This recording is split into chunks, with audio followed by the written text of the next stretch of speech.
UFC Vegas 95, card sofrível, mas neste podcast a gente vai te dar boas razões para assistir esse evento no sábado e vem que a cozinha vai abrir. Fofocas de 3 tapinhas.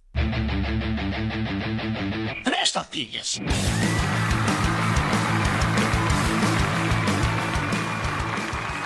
Cavaleiros e brutamontes, donzelas e desdonzelotas, bem-vindos, bem-vindas de novo. Desta vez estamos aqui.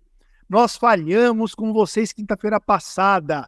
Só apareceram aqui os olhos azuis do Meloto, né?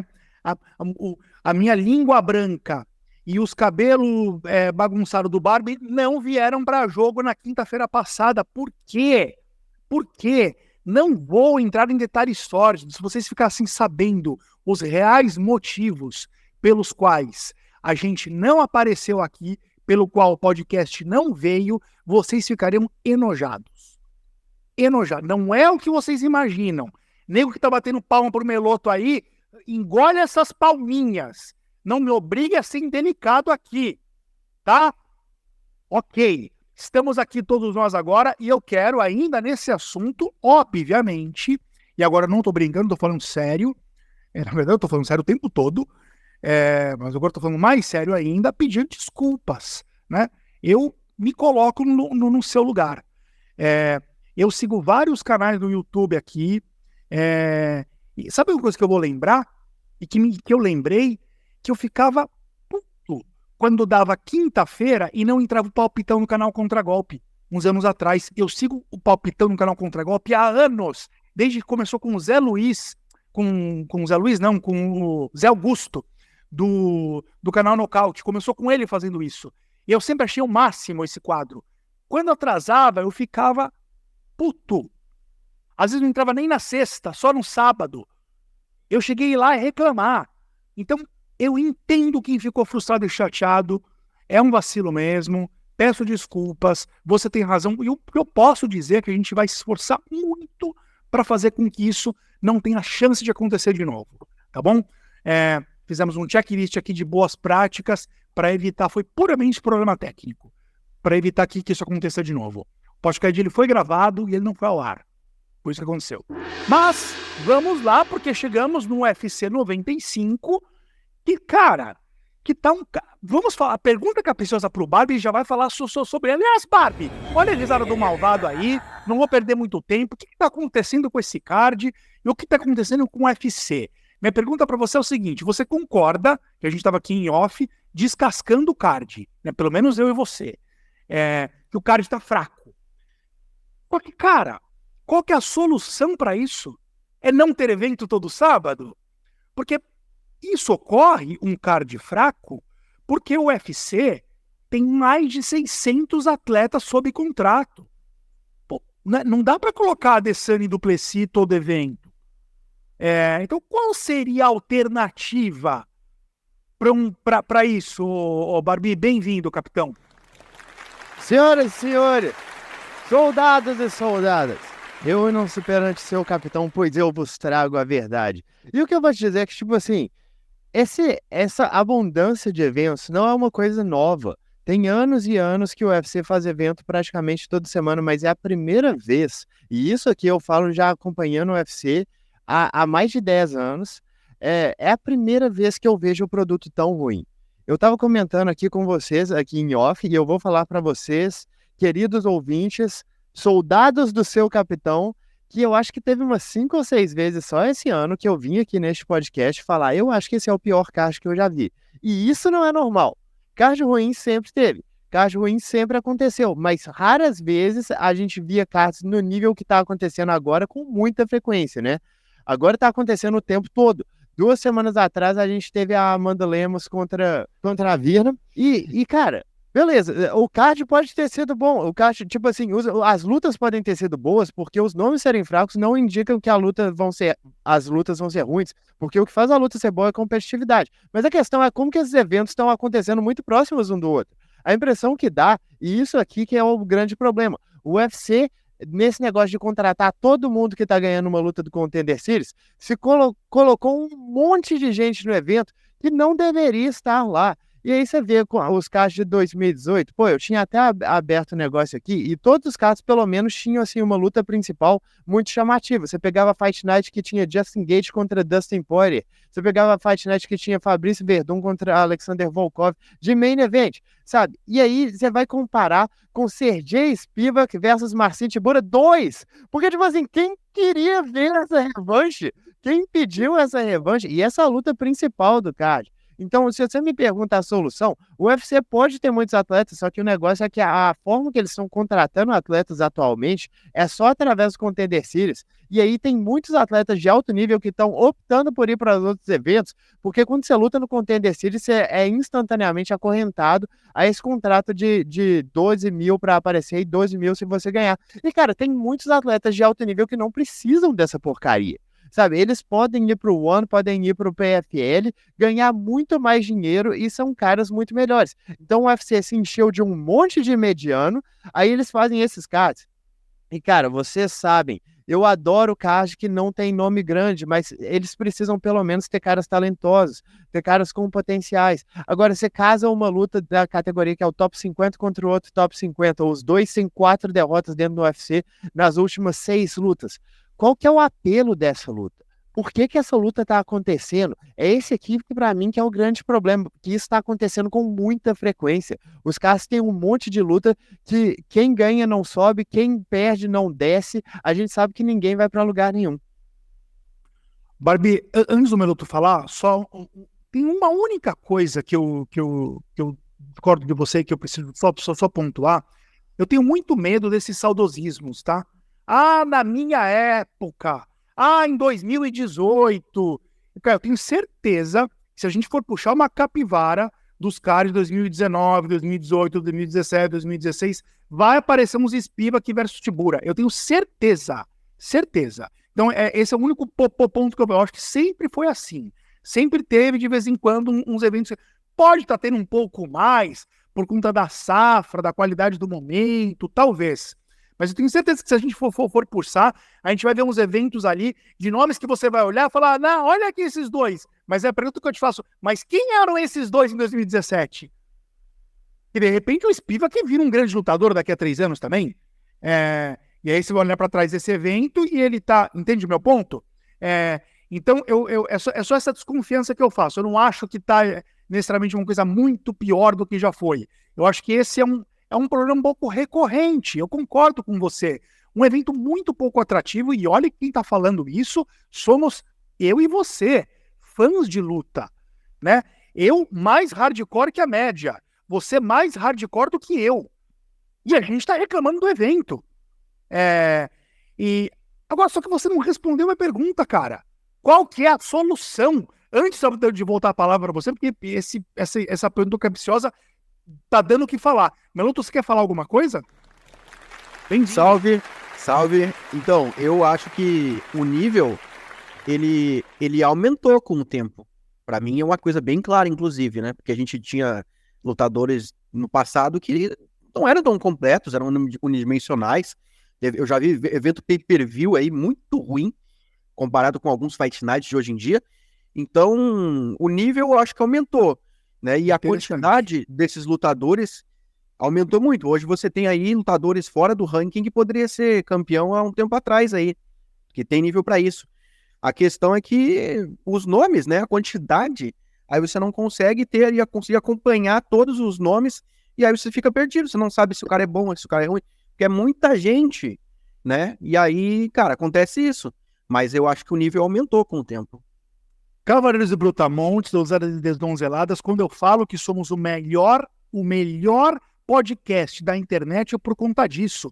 Que outro podcast do YouTube, que outro canal do YouTube sobre MMA, você tem alguém com opinião tão pungente, polêmica e decidida como o Barbie, que vem aqui, fala, e na curva seguinte vem um outro monstro e discorda e traz uma opinião diametralmente oposta.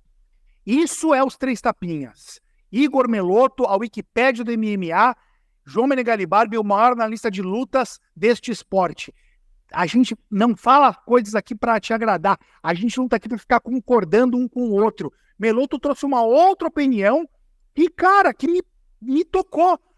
Talvez o esporte esteja melhorando mesmo, assim. Talvez, ô Barbie, a gente esteja aqui reclamando, eu e você, de barriga cheia, cara. Não sei. E aí, Barbie? Ó, eu vou dizer aqui que eu discordo frontalmente disso, porque pra mim o negócio aqui, talvez o esporte como um todo esteja melhorando, mas pra mim o negócio aqui é que a gente tem que tirar pela média, porque beleza, se você pegar o top 10 de muitas categorias e comparar com o top 10 de categorias 6 anos atrás, é muito provável que o top 10 tenha melhorado mesmo, porque como você falou, o progresso natural do esporte faz com que a próxima geração seja melhor. Pelo menos em teoria é assim que funciona e na prática a maioria dos casos é isso mesmo. O problema aqui é que eu não posso pegar o top 10, porque a gente consultou esses dados, existem 600 lutadores dentro do UFC. A esmagadora maioria dos lutadores não é ranqueada dentro do evento. E esse que é o problema, é que a média do lutador do UFC, o lutador mediano, aquele cara meio de tabela, fora do ranking, seria, se você fosse pegar um top do mundo, ele seria top 50.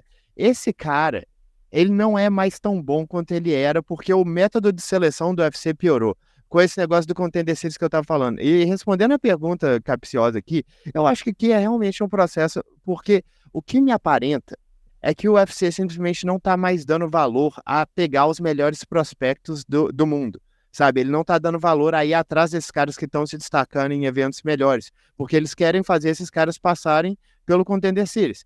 Dessa forma, eles estão abaixando o nível do próprio evento, o nível do lutador mediano. Claro que eles ainda conseguem muitos destaques, Mas eu quero te fazer uma provocação.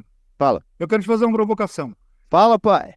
Para acontecer, então, o que você está pedindo, o UFC teria que cortar de 600 lutadores para 200, porque daí ele automaticamente vai liberar 400 mequetrefe, segundo você, né?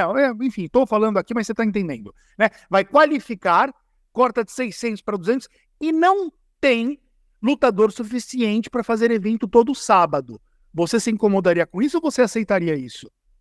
Eu absolutamente me incomodaria com isso, mas não tem que ser uma coisa tão de um dia para a noite assim. Só o que eu tô falando eles estão obviamente com um plantel que boa parte dos caras ali é extremamente desqualificado. E se eles voltassem a contratar lutadores das formas que eles faziam antes deles começarem a contratar todo mundo que luta no Contender Series, isso por si só já aumentaria o nível, porque os olheiros do UFC, em geral, eram muito bons. Era muito raro você ver um talento a nível mundial que não ia pro UFC, que ia pro Bellator ou outra coisa, porque eles assinaram o cara antes. Isso era raríssimo, agora tá ficando frequente. Inclusive, a gente não comentou aqui, né, porque foi no podcast deletado, mas a demissão do Mokaev mostra que o UFC tá realmente nem aí pro fato deles terem os melhores lutadores dentro do evento. Isso aqui, para mim, é uma outra prova. Eles estão deixando caras bons saírem e estão contratando em excesso uma galera que não deveria estar lá dentro. Eles têm que mudar a forma de contratação.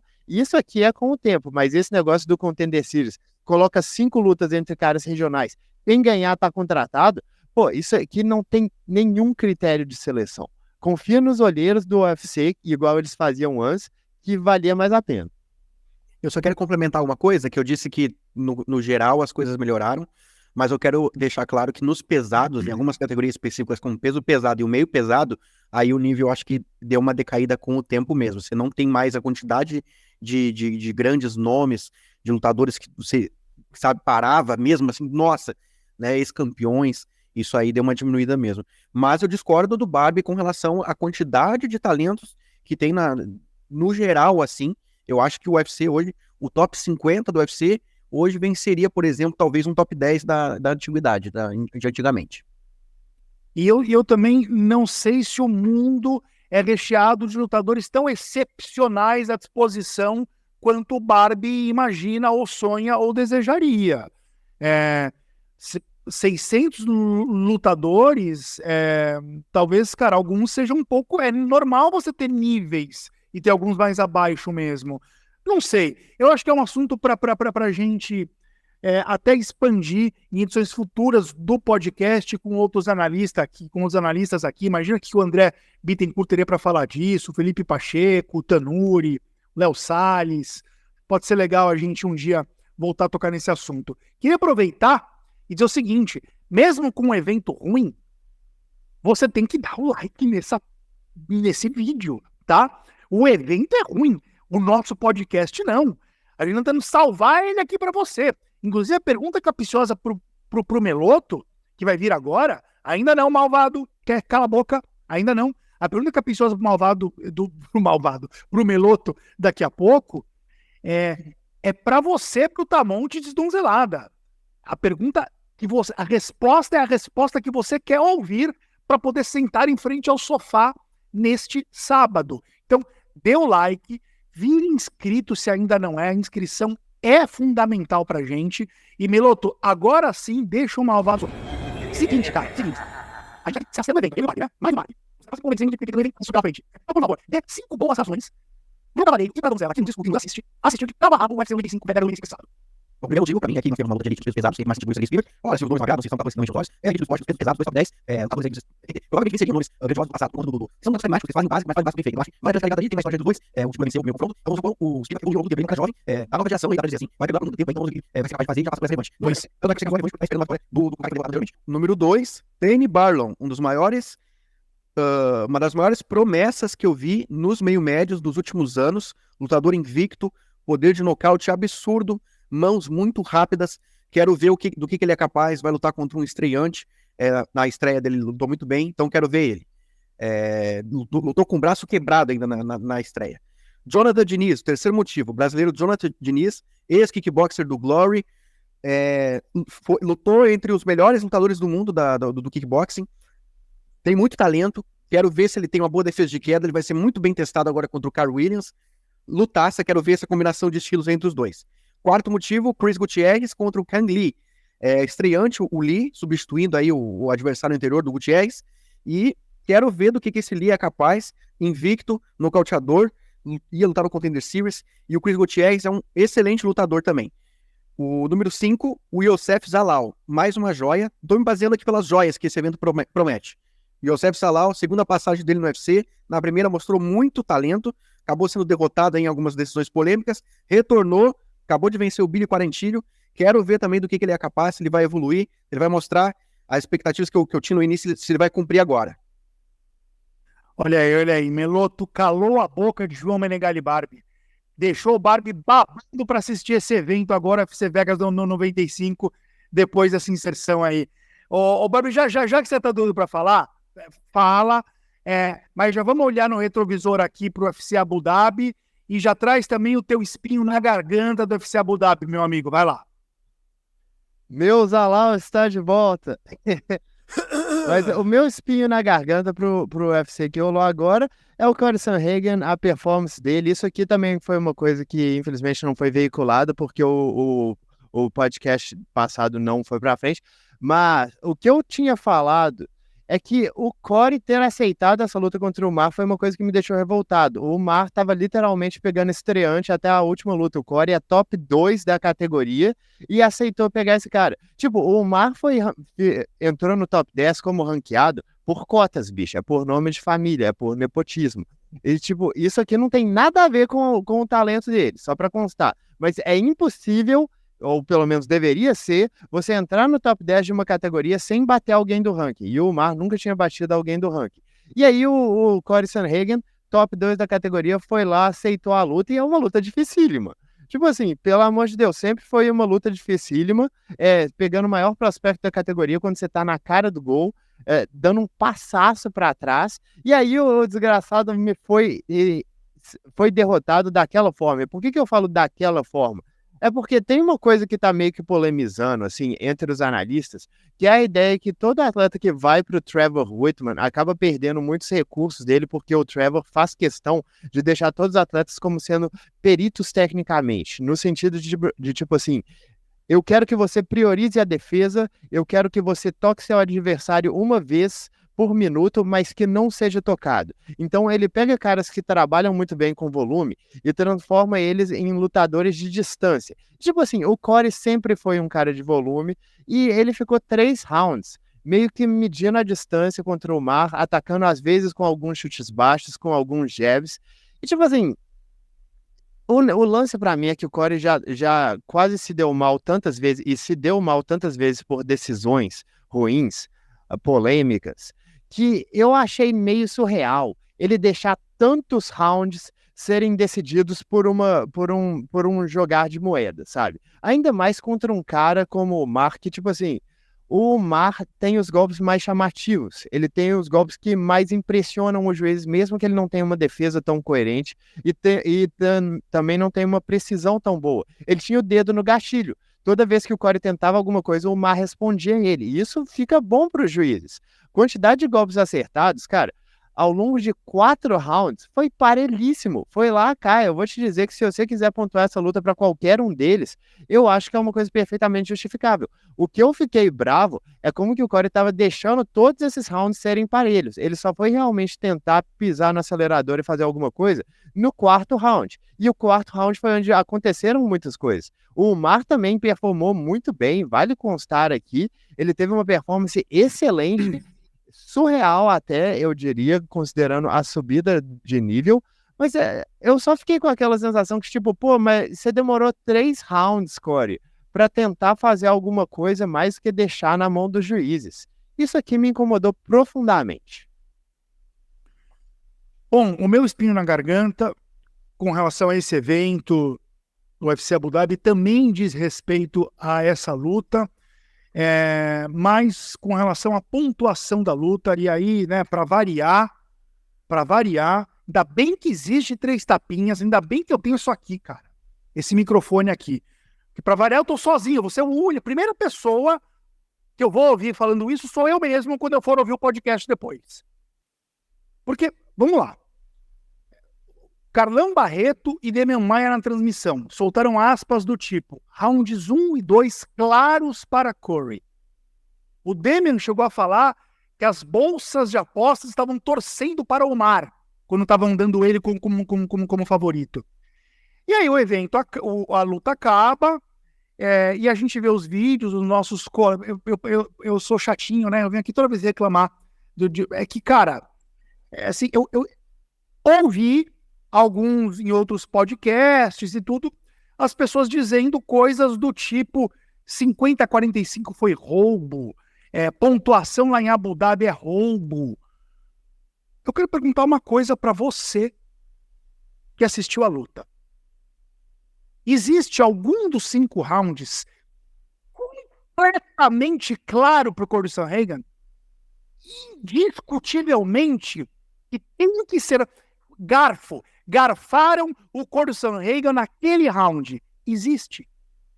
Assiste a luta de novo, irmão, irmã. Não existe.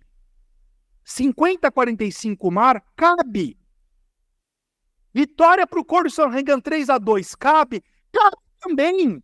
É um esporte de detalhes. As lutas foram equilibradas, né? É isso que não dá para entender. As pessoas...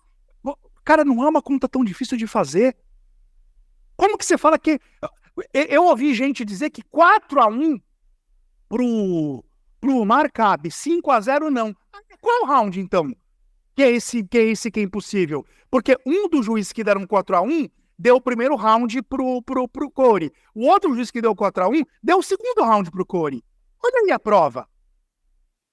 Dificuldade de entender que existe uma porra no MMA chamada round parelho. Pode ir para um, pode ir para outro. Para de querer lacrar no YouTube. Para de querer lacrar na transmissão. Tem round sensível, tem round 50 tons de cinza. Ué? O MMA não é uma conta fechada, não é matemático. O Nurmagomedov, quando ele toma mais golpes, em todos os rounds, conseguiu queda em todos os rounds. Como que é um absurdo? Qualquer round é absolutamente claro pro Corey Sandhagen, para eu ouvir as coisas que eu ouvi na transmissão e depois. Esse é meu espinho. Vai lá, Meluto. Bom, não tem nem o que falar, né? O espinho de vocês aí são espinhos muito bons. Eu queria até complementar, mas vou falar só o meu mesmo. O meu espinho é a falta de critério, novamente, né, dos bônus de performance do UFC. Tivemos aí 2 bônus só entregues nesse evento e para mim era para ter mais. O brasileiro Cauê Fernandes teve uma das melhores performances, se não a melhor performance do evento e não ganhou o bônus, né? Ele que venceu o lutador da casa, né? Ou seja, já tá lutando num território hostil, fez o que fez, tirou o adversário pra nada e não ganhou o bônus, né? Deram para outros lutadores. E aí, para mim, vai essa crítica aí ao UFC, por não ter um critério, novamente, bem definido. No evento passado, lá do UFC 304, deram $200 mil de bônus pro Perry Pimblett. Nunca tinha visto isso, né? Por quê, né? Bem mal explicado isso. E aí, agora, no evento seguinte, fica essa coisa aí, sem a gente entender o porquê que deram para outros e não deram para alguns ali que fizeram boas performances. Maravilha, eu tô tomando essa versão de espinhos na garganta do Meloto de polícia de bônus. Nada passa pelo filtro de bônus errados do Meloto. Aqui.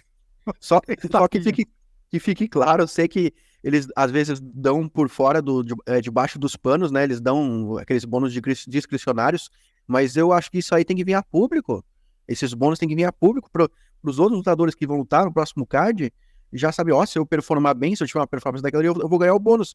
Porque agora eles olham lá o exemplo do Cauê, fez o que fez, não ganhou o bônus, já não vou lutar não vou lutar para dar show, vou lutar só para ganhar mesmo, para amarrar. Cara, concordo 100%. 100%, tomara que isso chegue no ouvido de alguém. Chegou a hora do Rampazzo Reage. Rampazzo Reage? É o seguinte, teve, cara, alguns comentários do Rampazzo Reage passado que foram gravados, não foram ao ar, já fiz meu desabafo aqui no início do programa e tudo, que eu vou só editar rapidinho, enfim, sem mais embromations, vamos lá. Eu só queria comentar a Shannon, eu acho que é a Shannon, né? Pode ser o Shannon também. Assim como o Darcy, que eu fico chamando de Darcy, mas Darcy também pode ser a Darcy, hein? O nosso bravo inscrito aqui. A Shannon me manda um King Rampa. Sabemos que a tua cara, tua tara, mudar para esse nome de King Rampa, né? Porque eu fiquei falando mal do King Green. Como é que você adivinhou, Shannon? Minha tara é realmente mudar meu nome de Fabiano para King. Claro. Engraçadinha. Palhacinha.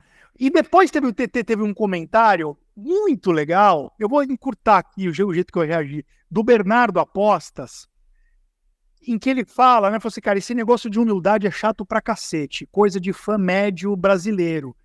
E aí, entre parênteses, que é chato pra cacete, e manda risada. Eu comentei que assim, ô Bernardo, a gente tá num lugar aqui em Três Tapinhas que ainda tá pra fazer esse tipo de comentário, ler esse tipo de comentário no ar e concordar com ele sem ofender a galera. Porque a grande maioria dos poucos inscritos que temos aqui, dos bravos guerreiros como vocês, é de fã hardcore.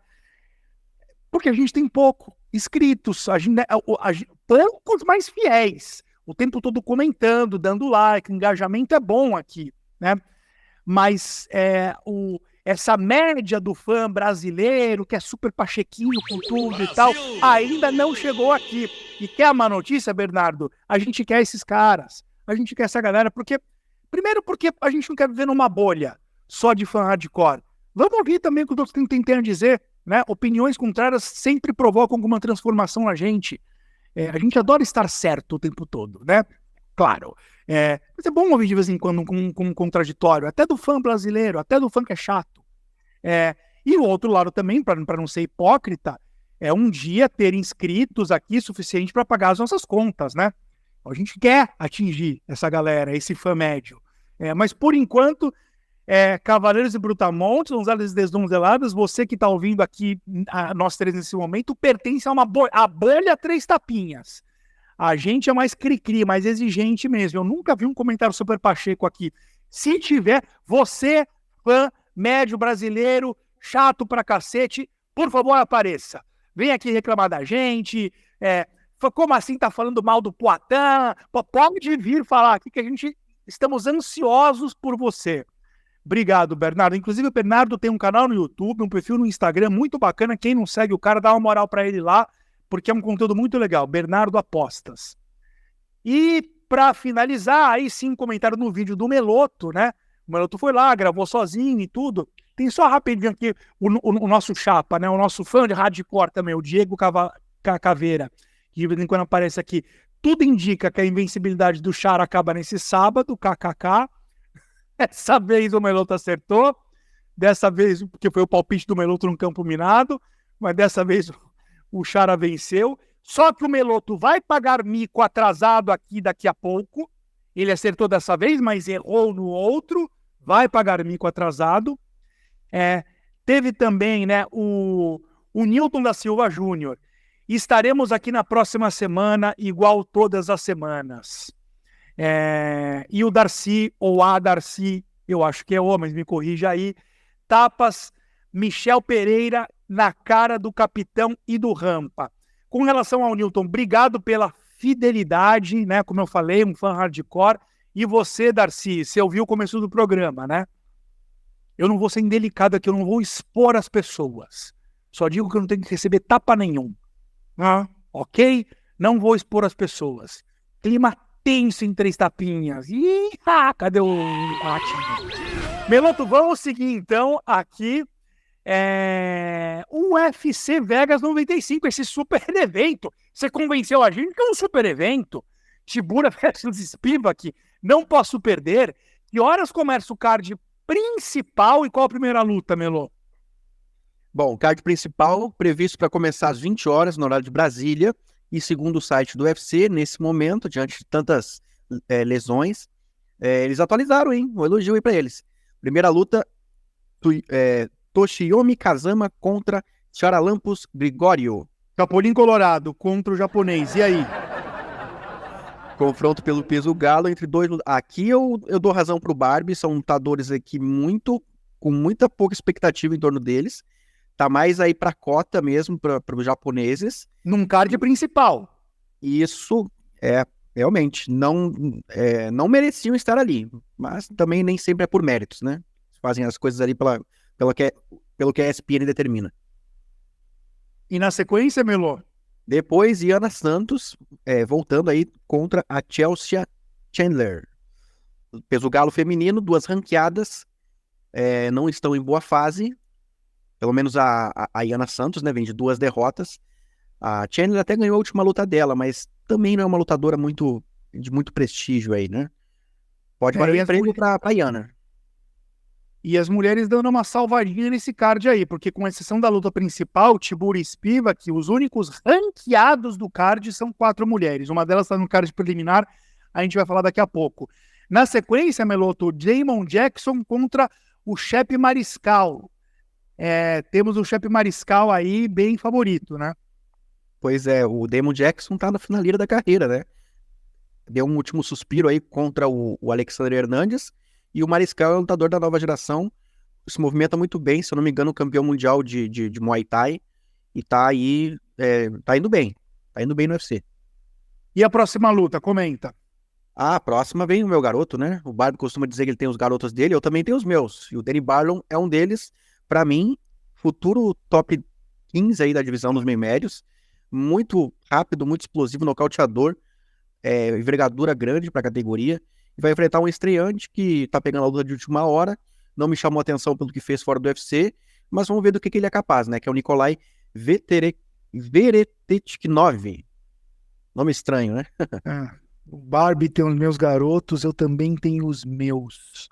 Ah, o meu exército também, hein? Vou te falar que eu tô no meio de uns padres de igreja aqui, né? Pegaram, né? Vamos seguir, bem, pelo amor de Deus. Seguindo aqui, o Melo, depois dessa luta, aliás, deixa eu chamar o Barbie, a gente tem o Chris Gutierrez e o Kang Lee. E essa luta não te anima não, Barbie? É o Common Event. Cara, a luta anima, principalmente o Chris Gutierrez aí, é um lutador muito bom, essa categoria é muito boa e tá pegando uma promessa aí que está pegando a luta de ultimíssima hora. Se eu não me engano, hoje, terça-feira, ele pegou a luta hoje, eu acho. Não sei se foi ontem ou se foi Ô, Barbie, e só uma coisa com relação a essa luta, te surpreende o Chris Gutierrez ser muito zebra? Me surpreende bastante, pra falar a verdade. Tipo assim, o Chris Gutierrez, por mais que ele não tenha nível de top 10 da categoria, ele é um lutador já testado e provado dentro do UFC, sabe? O adversário dele, o Kwang Lee, apesar dele ter um cartel perfeito, e apesar de todas as performances dele até o momento terem sido perfeitas também, a gente não sabe o real nível da oposição dele, a gente não sabe o real nível de qualidade que ele tem. E pegar uma luta faltando 4 dias não é vantagem pra ninguém. Num campo minado, a gente faz. Perdão, me perdoem. No palpitão do canal Contragolpe, que a gente dá as opiniões das lutas, resultado da nossa votação interna aqui, o teu voto para essa luta vai ser em quem, Barbie? Ah, não, mas peraí, a luta foi casada hoje, você acha que eu já finalizei a minha pesquisa? Seu capitão leva as paradas a sério. Eu vou pensar a respeito disso e te dou a resposta depois. Arregou. Entendi. Entrou aí, né, Meloto? A vinhetinha do Silvio Santos, né? Arregou. Obrigado. E a gente chega então. Agora você não vai arregar, negão. Agora você não vai arregar, porque a gente chega na luta principal, que fecha este card, este evento, né, Meloto? Sergei Spivak contra Marcin Tybura. Marcin Tybura versus Sergei Spivak. Vamos começar pelo Marcin Tybura, número 8 do ranking, peso pesado. Na minha opinião, não tinha que estar liderando um UFC Vegas, um UFC Fight Night, e está.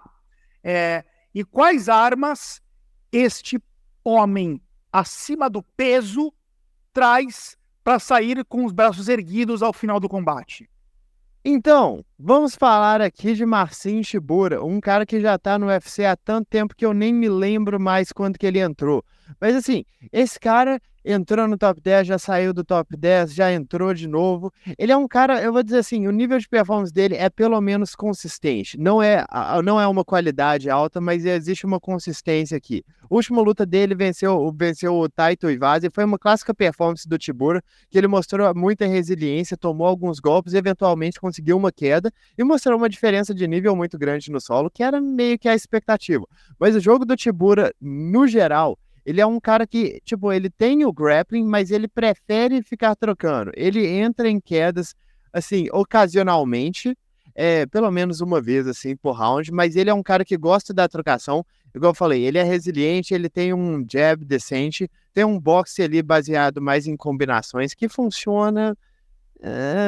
E não é um cara que tem grandes capacidades atléticas. Ele não é muito rápido, ele não é muito forte. É um cara que realmente se vale aí de uma resistência e um nível de grappling acima da média. Essa luta dele contra o Spivak, como já foi falado dela, é uma revanche. A primeira luta foi dominada pelo Tybura, que venceu os 3 rounds, na minha opinião, muito se baseando em quedas e controle de solo.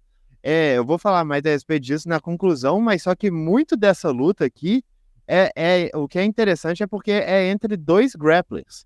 Mas esse que é o Marcin Tybura, ele é um cara que, tipo, como eu falei, não é o melhor wrestler, mas como ele finta bastante com a trocação, como ele parece estar se dispondo a trocar o tempo todo, os adversários muitas vezes são pegos desprevenidos por essa queda. Mas sempre que ele pegar um lutador ali a nível de top 5, alguém com mais talento, ele vai tomar um passeio que ele não vai nem ver a cor da bola. É definitivamente bem porteiro. Bom, pelo que você disse, então, agora a gente vai falar do Sergei Spivak. As armas do Sergei Spivak para essa luta vão ser as mesmas? Vai ser wrestling contra wrestling, Barbie, é isso? Em teoria, seria isso mesmo. E se eu tivesse que palpitar em como que a luta vai transcorrer, eu acho que o vencedor realmente vai ser definido pela capacidade de quedar e segurar o adversário no chão. E se a gente for pegar a primeira luta entre os dois para tirar como base, meio que complica pro Spivak.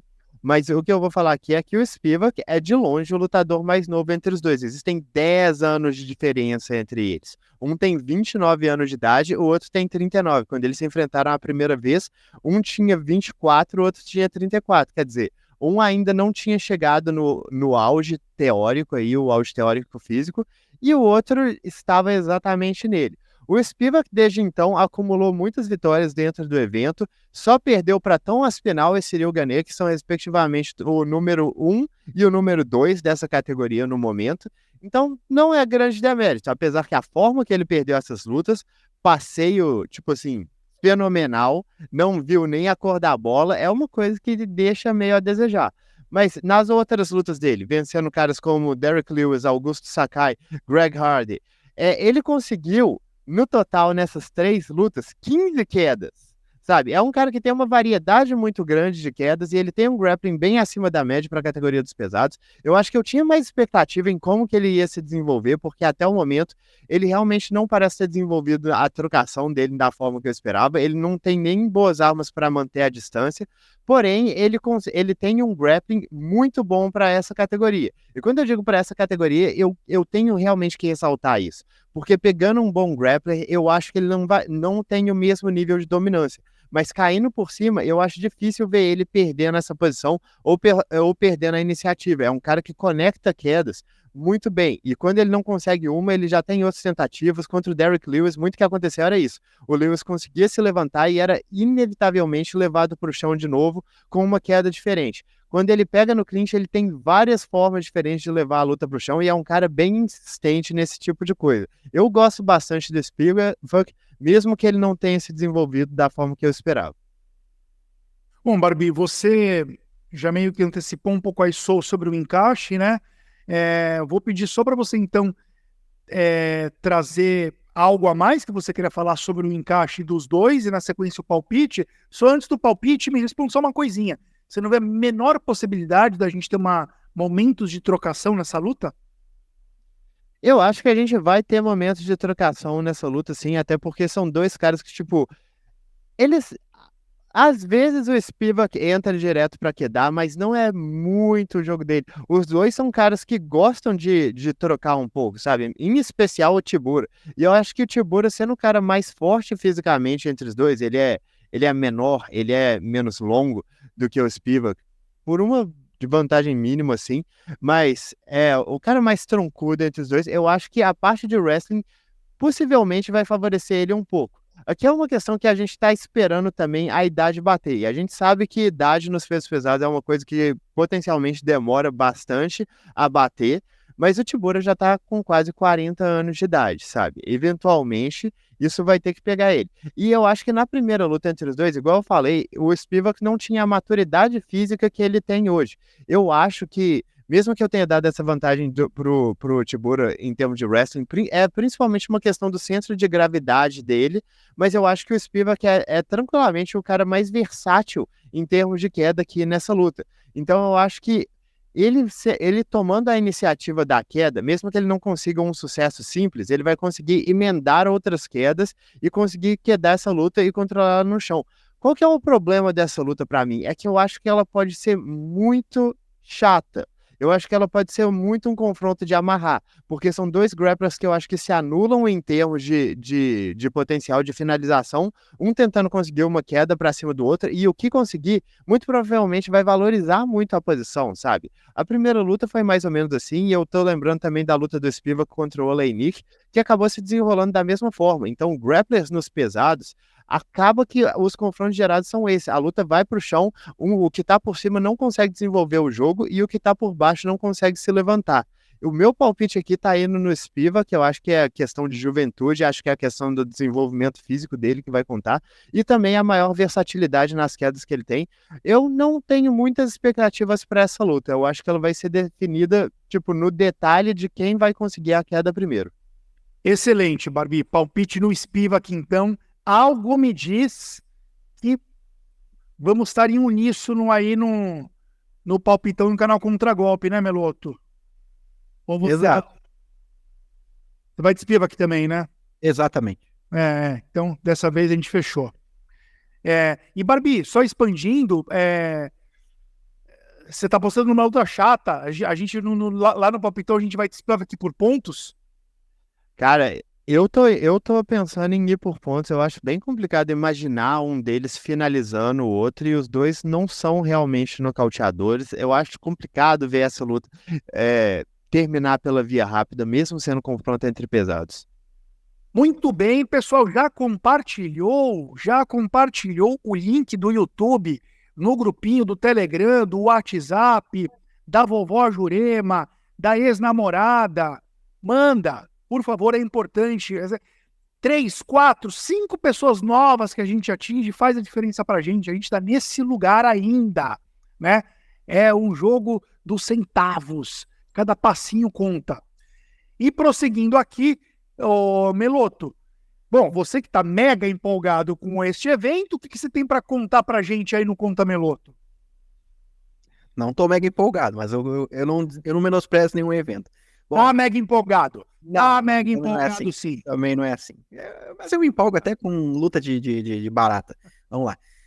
Só para corroborar o que o Barbie falou, das questões dessa luta aí vai ser chata, vai ser travada. Os dois aí tem números muito grandes na categoria em termos de grappling, viu?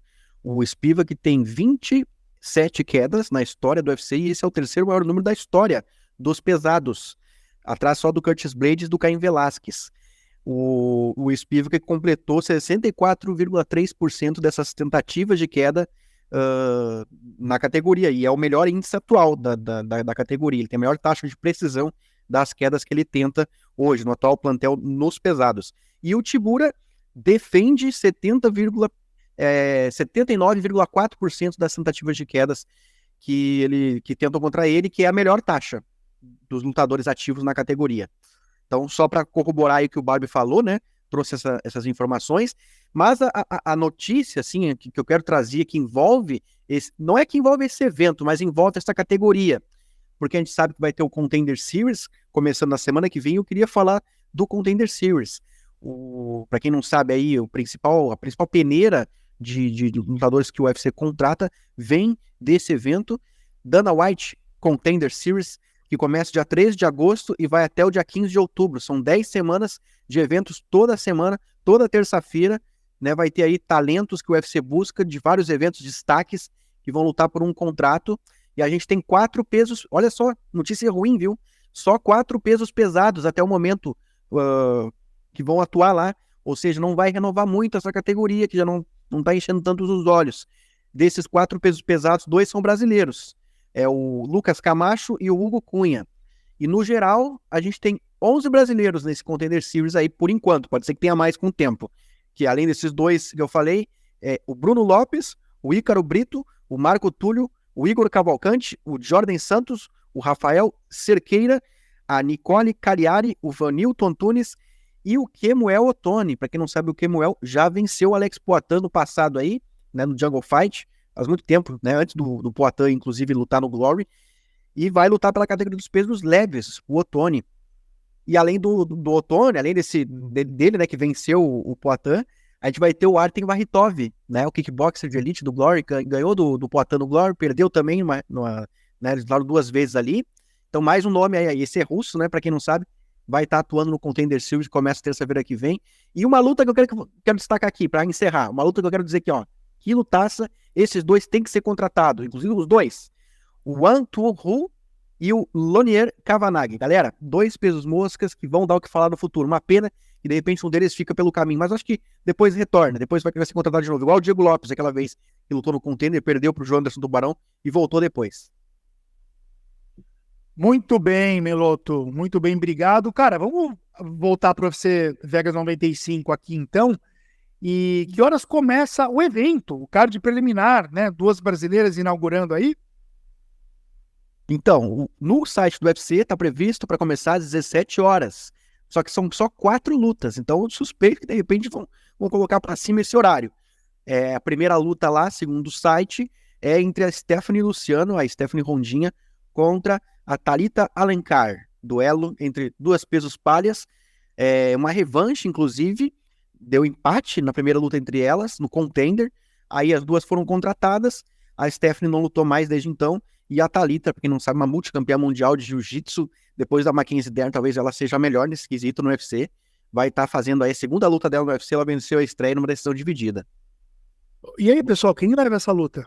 Luta equilibradíssima, galera. Luta equilibradíssima. Eu acho que a Stephanie tem mais a proporcionar no UFC aí ao longo da carreira. mas não, essa luta talvez ainda tá meio parelha a coisa. Barbie? Eu vou ser sincero, eu vi a primeira luta delas no Contender e eu lembro que eu tinha uma opinião muito clara sobre quem ia vencer uma eventual revanche, mas eu não consigo lembrar qual era a opinião. Provavelmente é a Stephanie. Ela foi muito melhor, eu acho, na primeira luta. Ok, Assim, então eu acho que era isso. É porque, tipo assim, o que eu lembro de ver a luta é que eu lembro que eu achei o resultado não muito correspondente com a realidade. E eu lembro que uma tava crescendo muito na luta, a outra tava decaindo francamente, sabe? Mas eu não tô lembrando, tipo, qual é o nome. Eu não tô lembrando, atribuir o nome ao rosto é uma parada que às vezes me complica. eu só queria completar rapidinho. É que, como a Thalita demonstrou uma evolução da primeira luta pra cá, eu dei um equilíbrio maior agora. Mas eu acho que eu fico com a Stephanie também. Com a ondinha, né? E eu só queria comentar o seguinte: Cavaleiros e Brutamontes, Donzelas e Desdonceladas, a gente tá falando da primeira luta deste evento modorrento. E a gente começou a falar que tava modorrento. E olha como a gente já deixou um molho, um tempero, uma curiosidade para você não perder já a primeira luta, né? Essa revanche de duas brasileiras, o que vai acontecer? Você vê que assim, nada como uma história bem contada e bem vendida, né? Pra gente ficar com vontade de assistir. O meu espinho na garganta do evento que foi perdido, dos 30 pênaltis que foi perdido, foi a encenação toda feita entre o Manel Cap e o Mohamed Munkaev, que me convenceu, que me deixou com o coração acelerado na hora que a luta foi começar. Esse tipo de coisa é importante, né? Imagina se essas duas tivessem, por exemplo, contado toda uma história por conta desse empate no Contenders, tudo. Isso tudo ajuda. Eu convido mais os lutadores a fazerem isso, né? Quando eles não fazem, a gente tenta fazer por vocês aqui no podcast Três Tapinhas. Qual que é a segunda luta, Meloto? Bom, a segunda luta daí entre o Osef Zalal contra o Jarno Errins. O confronto dos Zalal é que eu disse antes, né? Uma joia aí que é novo ainda, tá na segunda passagem dele no UFC, striker muito bom. Inclusive uma defesa. Cara, o Barbie vai saber. Eu acho que o Zalal é o garoto do Barbie, né? É ou não é, Barbie? Meu patrão, Zalal sempre foi meu garoto e tinha sido, inclusive, uma das maiores decepções que eu tive, porque é isso, né? Eu tinha tanta expectativa nesse moleque e ele simplesmente não estava correspondendo. Aí ele voltou pro UFC contra o Quarantilho, que era uma luta duríssima, e eu apostei nele porque, tipo assim, eu sou um cara que a esperança é a última que morre, e ele passou o caminhão no Quarantilho. Passou o caminhão. E agora tá dando um super passo pra trás com o Jarno Errens. E eu vou dizer que, tipo assim, apesar dessa luta estar bem desequilibrada nas casas de apostas, eu acho que ela é muito mais parelha, cara. Porque o Jarno Errens, ele não teve os melhores resultados dentro do evento, mas na última luta dele, ele pegou um oponente que, inclusive, era favorito contra ele, deu um cacete no cara, na trocação, que era a especialidade do oponente. Mostrou muita versatilidade, mostrou muita compostura, muita variedade de golpes, muito poder. Eu acho que essa luta... essa aqui é uma luta extremamente interessante. E olha só, ela tá no preliminar. Enquanto isso, eu tenho que aguentar os caras das cotas lá no principal. Seu capitão não tolera essas coisas. Seu capitão fica nervoso. Ô, Barbie, na sequência tem o Jonathan Diniz, brasileiro, contra o Carl Williams, peso pesado, né? Tentando fazer uma liga aí com a luta do main event. Cara, Jonathan Diniz, excelente lutador até o momento. Até o momento gostei muito do que eu vi sobre ele, das performances que ele teve. A única luta que ele fez dentro do UFC que era tipo assim, a expectativa é que ele passe o carro fácil. Ele foi e passou o carro fácil. Tá pegando aí o Carl Williams, que é um peso pesado que não define ninguém. Então eu só fico na esperança que o Jonathan Diniz venha com aquela mão pesada e acerte aquele bang. E finalizando, Meloto, o card preliminar, a segunda luta com ranqueados deste evento. Perdão, a terceira. Que é a Carol Rosa brasileira contra a Penny Kianzad, né? Exato, né? Duas top 10 da categoria, ou top 12 ali por aí, né? A Penny Kianzad é top 11 e a Carol Rosa é top 8. Pois é. Mas não estão em boa fase, né, gente? Infelizmente, aí eu acho até que essa luta pode valer o cargo, viu? Por mais que são duas ranqueadas. A Penny Kianzad vem de 2 derrotas E como eu disse, tá vindo um Contender Series aí, galera, então se preparem, vai ter uma demandada em massa, porque vai ter muita gente contratada, às vezes eles contratam 5, 6 lutadores numa noite só, então precisa ter né, vai ter um giro aí. Então esse pessoal que vem de 2 derrotas, uma derrota, é bom ficar de olho, e essa é uma delas. E sobre a luta, eu acho que, pô, favoritismo eu fico com a Carol, cara. Eu acho que a Carol tem mais chance de vencer. Ela mostrou uma evolução, ainda é nova, 29 anos. Fico com ela nessa luta aí. Campo minado. Muito bem, chegamos no campo minado, em que a gente faz um recap do que aconteceu no evento passado. A gente vê se tem mico para pagar, se tem gente devendo. E a gente traz depois uns palpites em vencedores do evento corrente, que no caso é o evento Vegas 95. Começando pelo começo, o recap dos palpites do evento UFC Abu Dhabi, em que o Igor Melotto foi de Sara Magomedov vencendo o Michel Lezentuy, que por incrível que pareça, o Melotto acertou, o Sara venceu. Na sequência, o palpite do Barbie foi no Michael Chiesa vencendo o Tony Ferguson. Ai, né? Cravou também, check pro Barbie.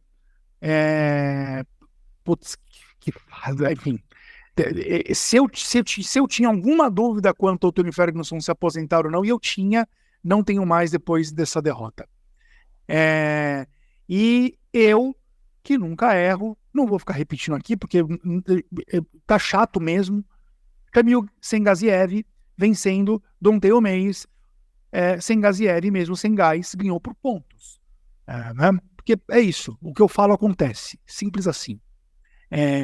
Então temos um mico atrasado, porque o Melotto acertou, só que no evento passado, que tivemos problemas técnicos, ele tinha mico para pagar. Então ficou para agora, Melotto. Tá pronto para pagar um miquinho aí?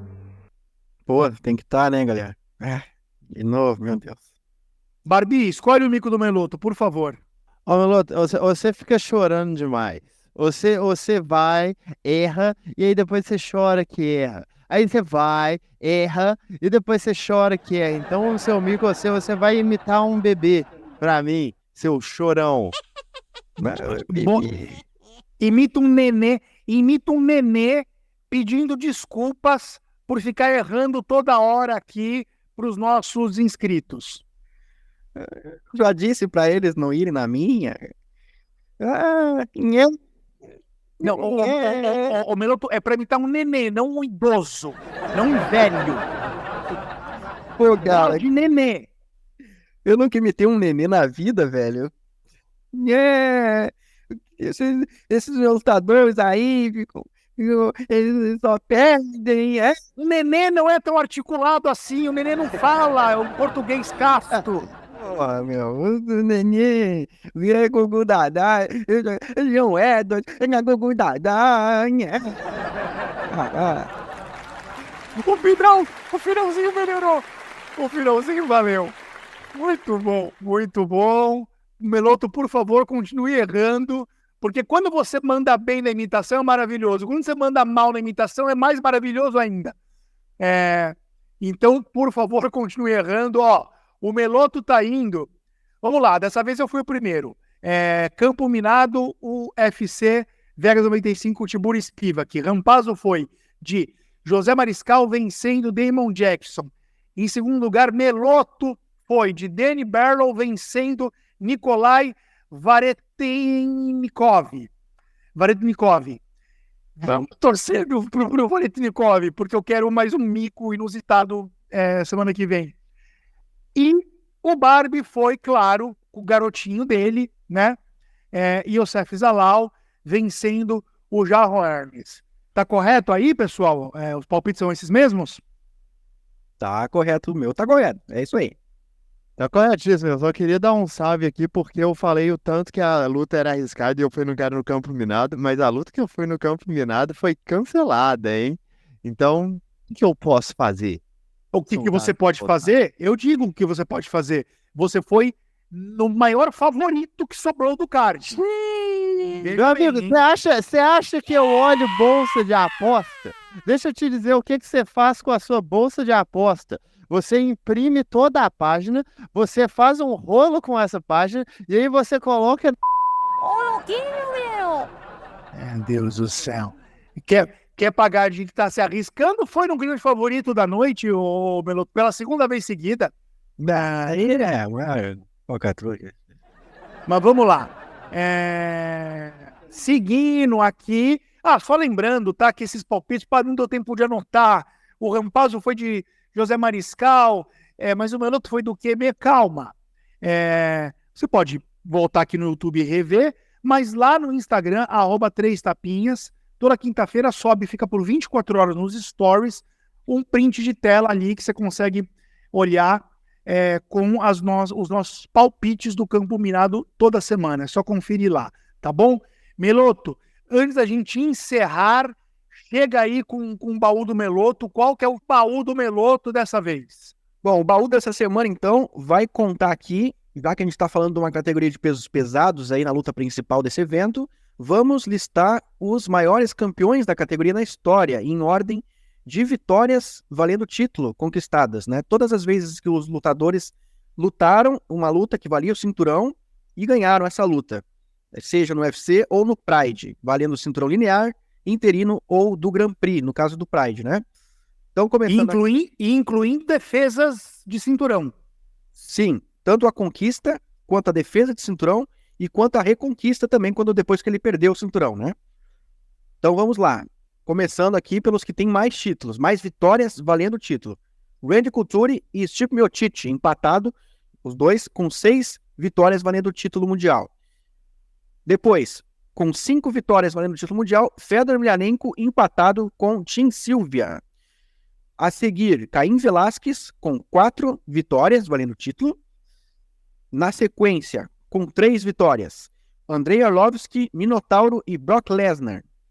Com 2 vitórias valendo o título, Maurice Smith, Kevin Randleman, Frank Mir, Júnior Cigano, Fabrício Verdun, Daniel Cormier, Francis Ngannou e Tom Aspinall, que também tem 2 vitórias valendo o título interino, que também contabilizei, né?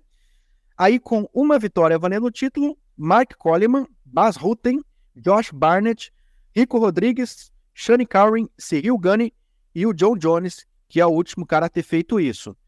Essa é a lista, né, desses caras aí, né? Fica a comparação, né? Saudades, né, desses tempos aí. E aí eu fiz uma outra pequena lista aqui, fica a curiosidade só. Quantos desses nomes, quem tem mais vitórias sobre eles ali em si, né, disputando entre eles, vitórias em confrontos diretos. Em primeiro lugar, o Fedor Emelianenko, venceu 8 caras dessa lista. O Stipe Miocic, o Minotauro e o Cigano venceram 6. O Francis Ngannou venceu 5 nomes dessa lista, com 4 vitórias. Randy Couture, Frank Mir, Velasquez e Josh Barnett, com 3 vitórias. Verdun, Cormier, Brock Lesnar, Tim Sylvia e Bas Rutten, com 2 vitórias. John Jones, Arlovski e Rico Rodrigues, e com 1 vitória, Maurice Smith, Kevin Randleman, Tom Aspinall, Shane Carwin e Cyril Gane. E com nenhuma vitória, o Mark Coleman. O Coleman é o único que não ganhou de ninguém dessa lista toda aqui. Putz, muito legal, Meloto, essa sua lista. E pensando nela, cara, o Tom Aspinall, que pra gente, nem campeão é ainda, né? A gente tem a sensação de que ele ainda não virou o campeão. Ele, de fato, não virou o campeão linear. E parece que ele tá num lugar ali esperando ainda, John Jones, o que vai acontecer com o Miocic, não sei o que e tudo. Ele já tá com 2. Com pouca idade, passando o carro em todo mundo, já tem 2 vitórias nessa lista aí. Se a gente pensar num futuro dele dentro do evento, da organização, da categoria, acho que você chegou a comentar isso, não é difícil imaginar, prever, e ele tem tudo para se tornar o maior peso pesado da história, né? Eu acho que é bem possível mesmo. É meu palpite, eu acho que pro futuro é o cara que mais tem potencial. E essas 2 vitórias valendo o cinturão interino, se ele ganhar o cinturão do John Jones, né?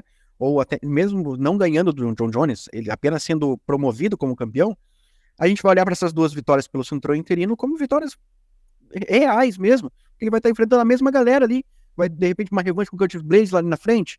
Aí a vitória lá pelo cinturão linear valia contra o Curtis Blades, essa pelo interino não.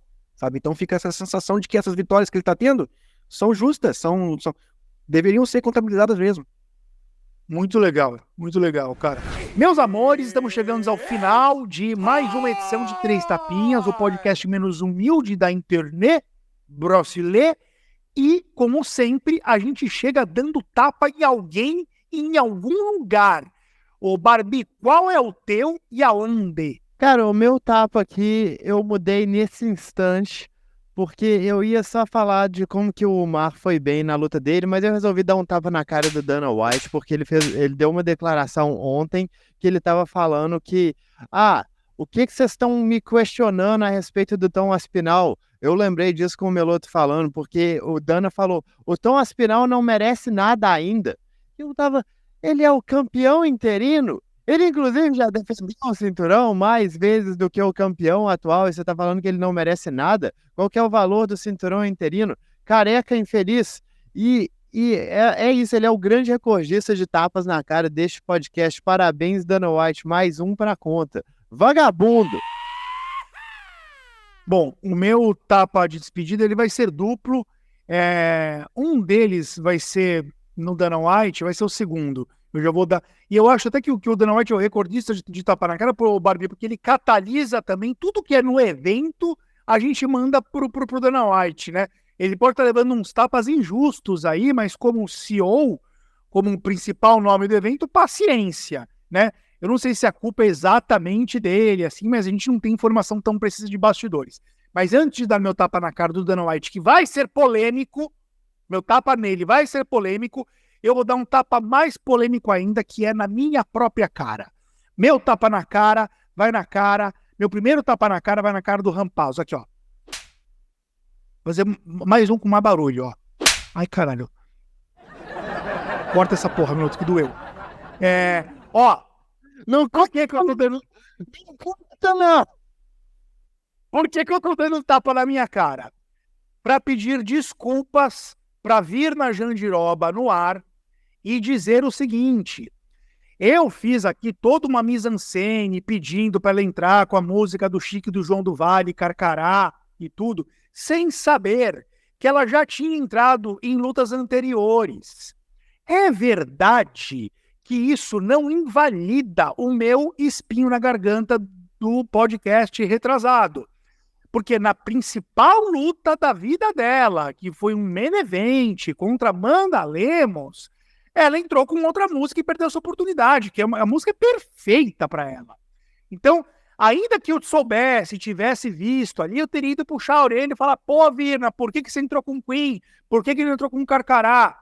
Então, ficou valendo o toque ainda. É verdade também que em nenhum momento, no meu espinho retrasado, eu disse que ela nunca tinha entrado. Então eu também não contei nenhuma mentira, não trouxe nenhuma fake news.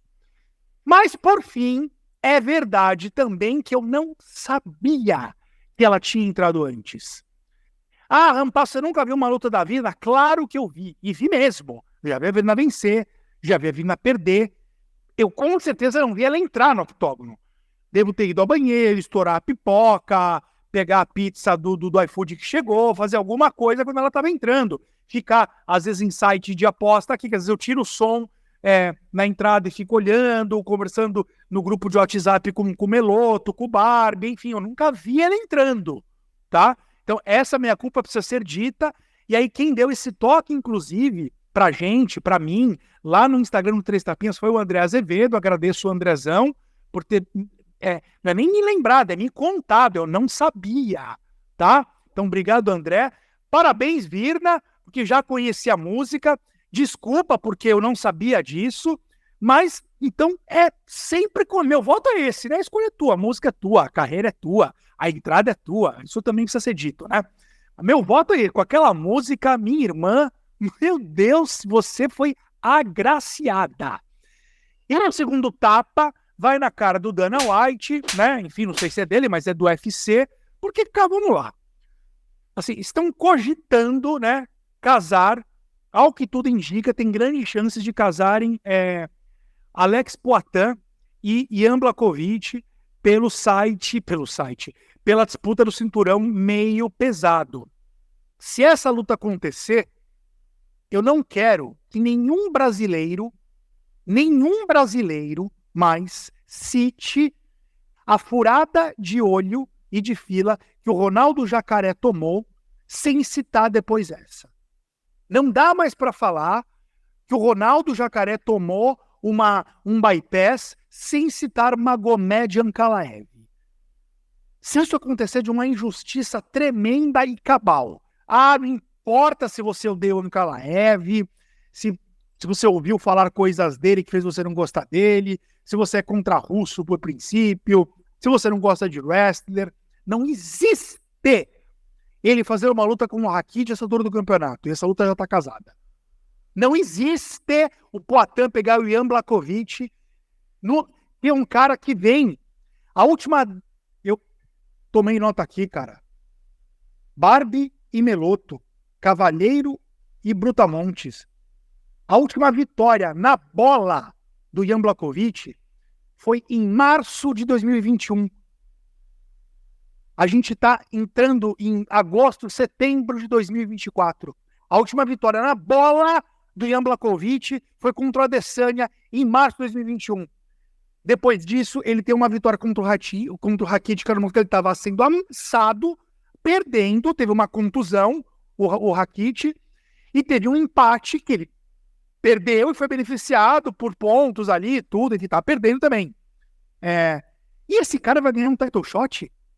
Esse cara, com esse histórico, com uma vitória legítima na bola nas últimas 5 lutas, que aconteceu mais de 4 anos atrás, vai ganhar um title shot? Esse cara?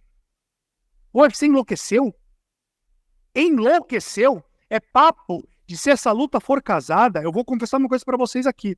Se essa luta for casada, eu, Rampazzo, Fabiano Rampazzo, cara, de verdade, assim, a parte do meu tesão com o esporte é perdido. Parte da minha vontade de estar aqui toda quinta-feira se perde. Não dá vontade de largar a mão. É isso. Vai, meu luto. Eu até concordo que a luta não deveria ser casada, mas eu acho que, cara, paciência. Porque o meu spin, inclusive, vai por causa disso. Meu spin não, meu tapa na cara é do UFC, do Dana White, porque eles casaram muito mal a organização do calendário. Desde o UFC 300, lá quando botaram em cima da hora, lá botaram em abril, que os muçulmanos não puderam lutar, prejudicaram o card do UFC Rio, porque tiveram que botar o Poatan no UFC 300, e agora, mais uma vez, planejaram mal esse UFC 307 aí, porque tá sem luta principal, precisa de um evento, e vão chamar o Poatan de novo, né, pra fazer isso aí de novo, cara. O cara já queria tirar um tempo pra descansar, queria lutar só em dezembro lá, e de novo vão fazer ele lutar aí contra o Blachowicz, porque segundo informações aí, ou parece, né, o Ankalaev não pode lutar nos Estados Unidos, é por isso que vão botar o Blachowicz. Mas mesmo assim, cara, isso é um erro de calendário, planejamento, que já, esse ano, Conor McGregor e Michael Chandler também aí deu errado, e aí agora tem John Jones e Steve Miocic em novembro, né, o Miocic é a mesma coisa que o Blachowicz, mesmo caso aí, O cara também não era pra estar disputando o cinturão. E aí essas duas lutas, imagina se cai de novo, né, se o John Jones e o Miocic cai de novo, McGregor e Chandler cai de novo, vão chamar o Poatan de novo, cara? Então meu tapa vai na cara do Dana White pelo mau planejamento que faz essas lutas que não era pra acontecerem. Meloto, interessante você falar isso, cara. Vou até falar uma coisa que vocês não sabem, você e o Barbie. Eu mudei um pouco o meu tapa na cara. Ele ia ser no Dana White para falar desse assunto. Mas, inicialmente, eu ia falar de como o Dana White e o UFC estão gerindo mal a categoria dos pesos pesados e dos meio pesados. Com o John Jones, com o Miocic, porque essa parafernália toda conversa também com o John Jones e o Miocic sentando em cima do ovo e não para de chocar, e não sabe o que faz com um, o que faz com o outro. Então, cara, concordo 100% com você, é uma coisa que o Barbie fala bastante também, né?